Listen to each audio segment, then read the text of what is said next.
Sebanyak 154 ekor anak penyu atau tukik dilepas liarkan ke laut dari lokasi penangkaran di Desa Gede Panga, Kecamatan Panga, Aceh Jaya. Pelepasan tukik ini dilakukan tim konservasi penyu Arun Mubanja, WWF, dan juga unsur pemerintah Aceh. Ketua Konservasi Penyu Arun Mubanja, Morniadi, mengatakan pelepasan tukik hasil penangkaran tersebut merupakan yang kelima kalinya sejak tahun 2012.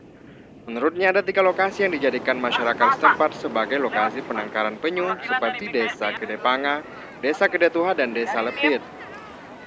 Kini mereka telah menyelamatkan 10 sarang penyu yang terdiri dari 7 jenis penyu lekang dan sisanya jenis penyu belimbing. Morniadi juga mengajak para akademisi dan juga mahasiswa untuk bekerja sama sehingga tukik tersebut bisa dilestarikan ke depannya. Sangat kasihan kita lihat anak-anak mahasiswa kita yang dari daerah luar harus mengambil riset ke daerah lain. Sementara di Panga dan di sekitar Aceh ini masih ada potensi yang bisa digali oleh para mahasiswa khusus untuk wisata dan edukasi pendidikan kita.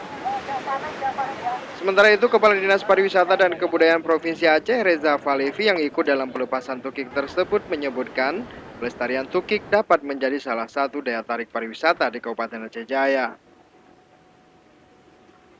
Dari Aceh Jaya, Afrizal Rahmat melaporkan untuk Aceh Video.